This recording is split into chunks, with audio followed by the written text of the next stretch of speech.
So my name is Sean, and I am a current second year ancient history PhD candidate at Cardiff History. My general research interests encompass the late Roman and Byzantine Empire, and I have a particular interest in Sasanian Iran.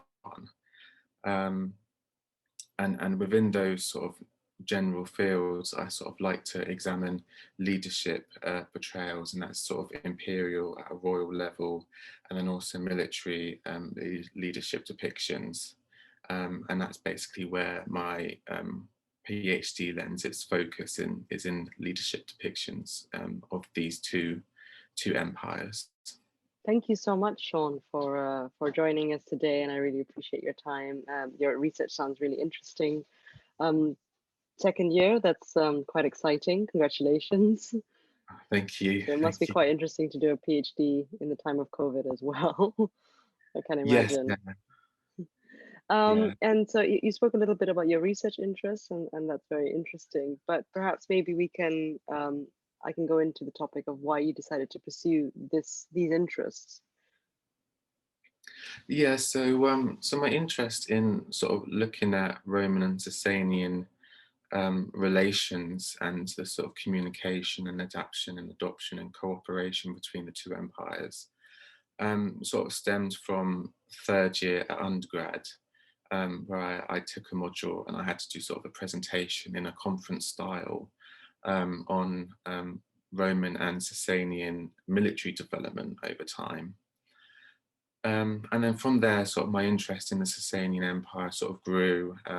My interest in the Roman Empire had always been there since a young age. And then it was at masters where I sort of the focus of my interests sort of became more compact, in that I wanted to focus on the late 6th century, just because it's generally regarded as sort of like the aftermath of the Emperor Justinian, and then everything, and especially for the Sasanians, it's sort of the aftermath of Khusro the First. And although there is some really good research, and certain events get quite a lot of mention, such as Baron Corbin's revolt, there's not much general history on the period, and I feel like that it's a really exciting period for both Roman and Sasanian history. So it's sort of I sort of found that niche in my masters, and then I decided to take my general interest in leadership depictions alongside that interest in the late 6th century, and then put that forward as my PhD topic, basically. And I mean, I don't know much about this era, but I do know that I suppose the late 6th century would be just before the advent of Islam, and we sort of have this idea that this is when the Sasanians were in decline. So it's interesting to sort of see that you're looking at it and in a different way and making it more fresh, I suppose. Yeah, so for the Sasanians, it's quite a interesting period, because you have the great name and Khusro the First, and there's the sort of comparison between Justinian and Khusro, the two golden rulers of the Roman and Sasanian Empire.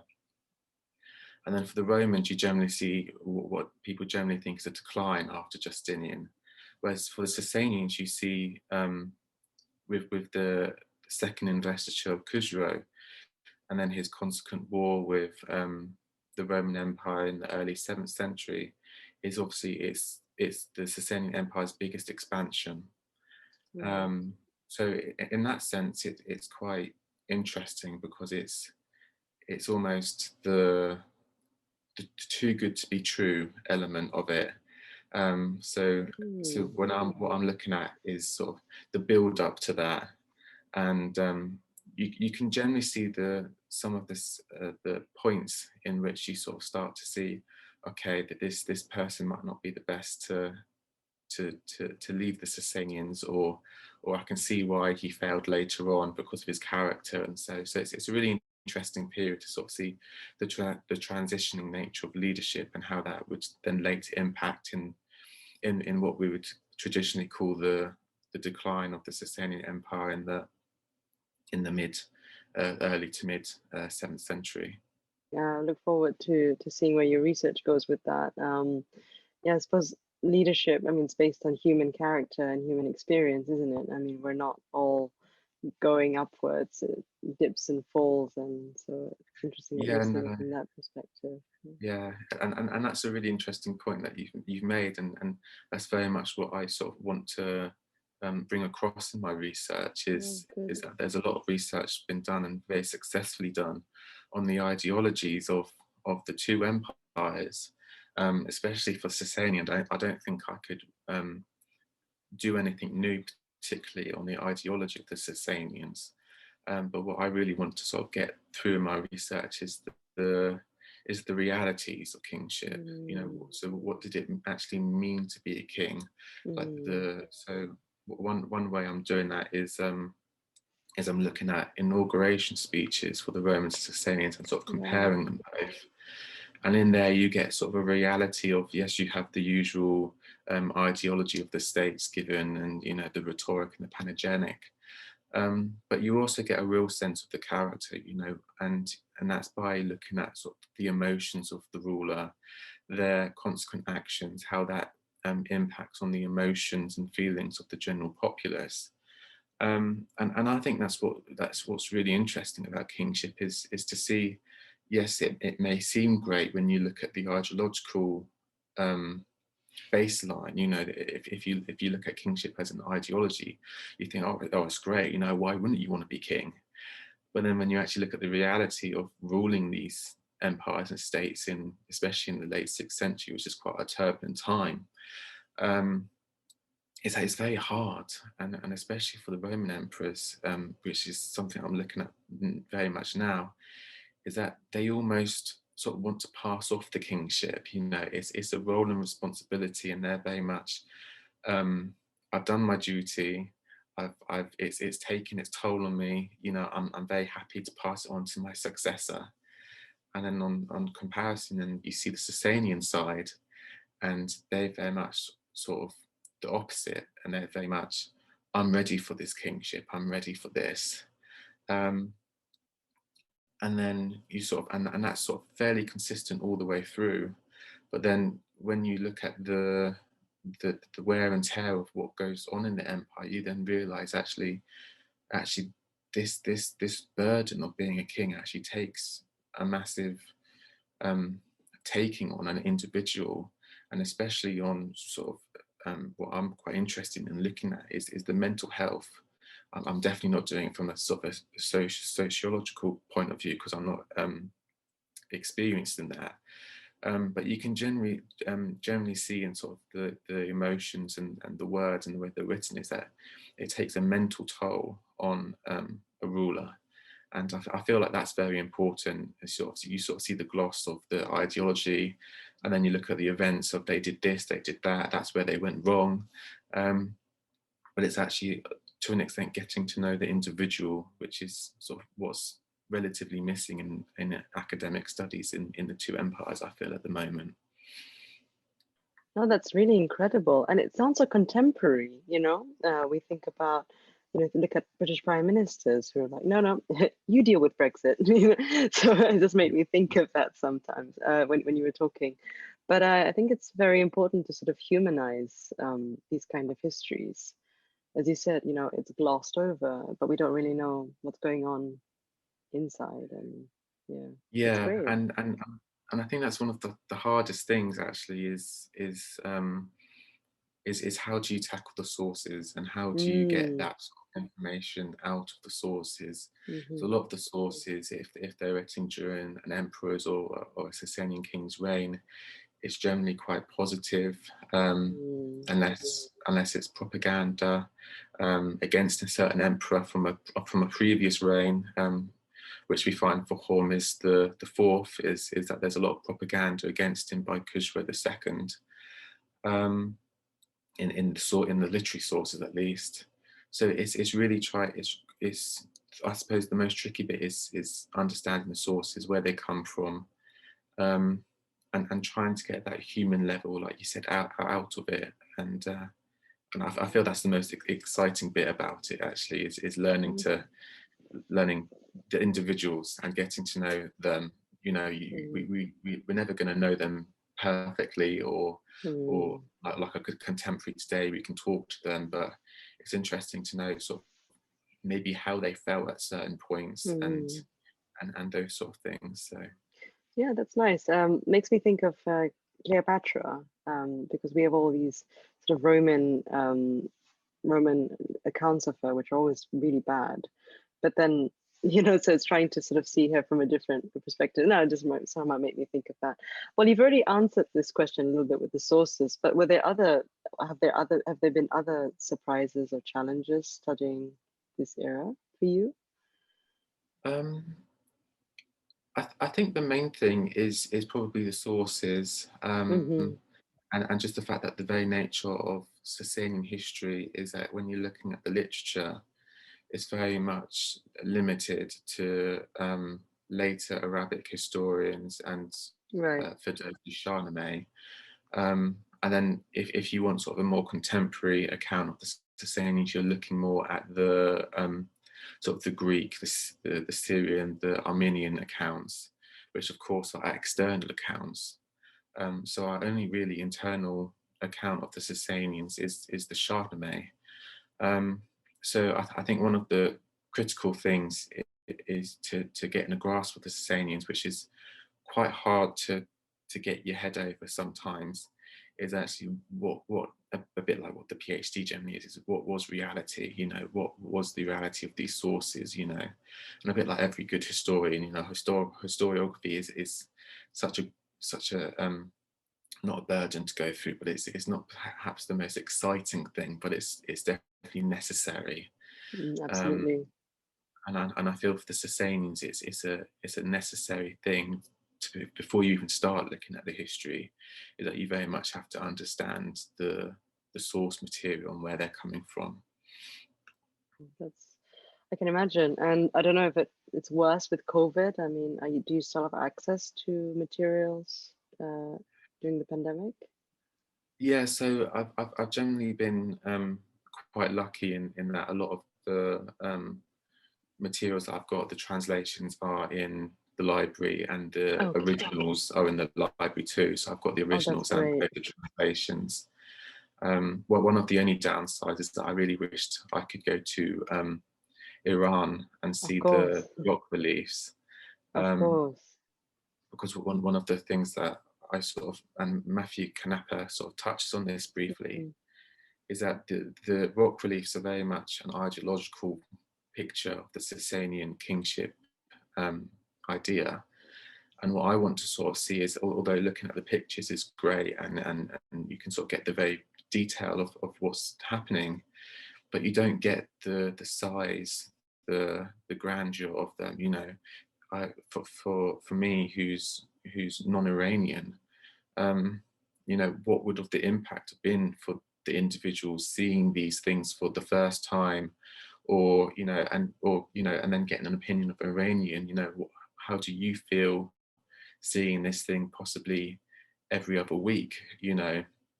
It's getting that reality of what was the impression given by these ideological charged pieces of landscape, basically. And that's a shame that sort of COVID has sort of taken that ability to travel out. But it's definitely something that I'm hoping to do post-COVID, hopefully, fingers crossed. No, I hope you get that. It's a good way to sort of turn that the rock reliefs on its head a little bit. Sort of, yes, it's grandeur, but what was it like for someone, a normal person, a normal citizen, looking at that all the time? That's an interesting way of seeing it. Yeah. And then it just also touches on the positioning too, just very because we sort of get the pictures of, we can see the picture, and you're like, and then you need to actually look at actually where was it located? Was it easy to see these things for people that were on the ground? Because these are massive landscapes, and if it was right at the top, were people seeing it? Were they understanding it? And then I feel that's another thing that is something that needs to be looked at. It's the relationship between ruler and ruled, isn't it? I mean, And are you considering to stay on in academia? I mean, I know you're still in your second year, but what are your plans for your PhD? Um, Hopefully, I'd like to stay in academia, although the job market isn't looking great. So I think that's sort of like an end goal. If I can get into Hmm. stay in academia straight after the PhD, that would be perfect. Hmm. But that's very much an end goal, sort of where I want to be. But apart from that, I think I'd be quite interested in doing various outreach activities for both sort of Roman and Byzantine and Sasanian history. So sort of getting in sort of like museum exhibitions, um, and maybe creating a new A-level curriculum for what I would say is a very interesting period in late antique history. Because I know at the moment the current curriculum is very much focused on source analysis for the GCSE and A-level sort of ancient history branches. And I feel like that would really fit well with sort of the late antique periods. And it's generally the late antique periods that is very much overlooked at the moment, or especially sort of the Eastern orientation of late antique history is overlooked, especially sort of Roman and Sasanian relations. So that would be a possible pathway that I'd like to go down, and sort of bring Roman to well, Byzantine and Sasanian history into sort of a more open and approachable way for sort of younger people, and then obviously that would lend itself to it being more prevalent in the older age groups as well.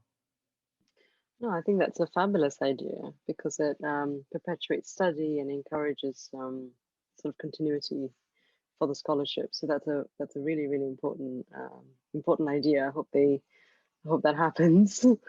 um, yeah, because I mean it's difficult because sometimes, especially with something that's non-Western, I find that if you're in a particular pathway, it's only by accident that you'll come across something of that's outside of that.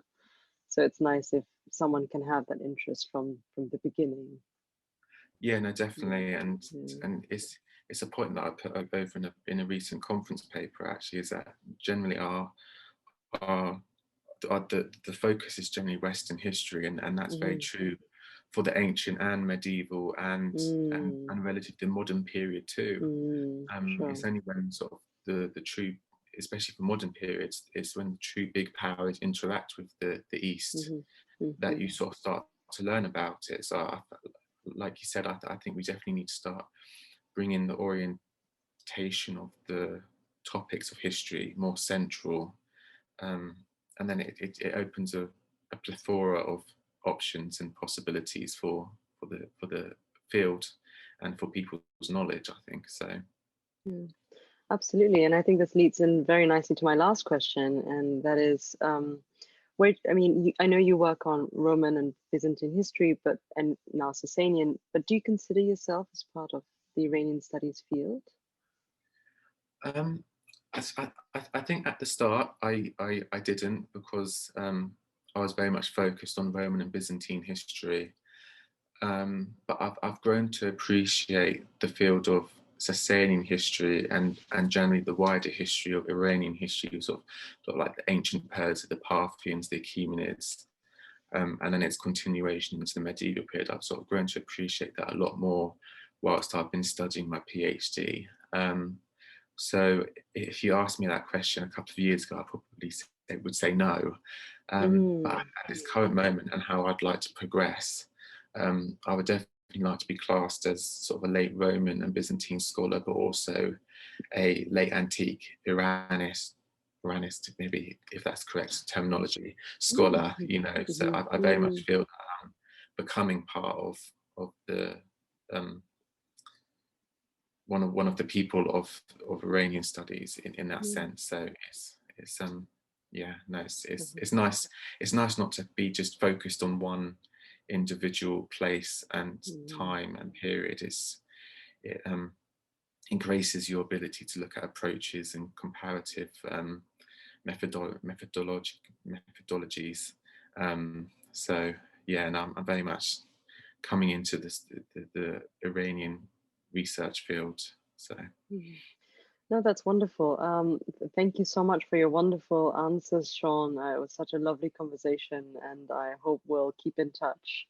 Thank you for your definitely, time. and thank you for setting up this project. Oh, you're very Because welcome. for someone like me who's come into it from a Byzantine perspective, it's very much nice to see what the current studies and research is on Iranian history. And congratulations on the project. It's a really great thing, and I hope loads more people sort of get in contact with the project and sort of I hope learn from so. it and Yeah. help you develop it further. So Oh, you're so kind, Sean. Thank you very much. Thank you. thank you.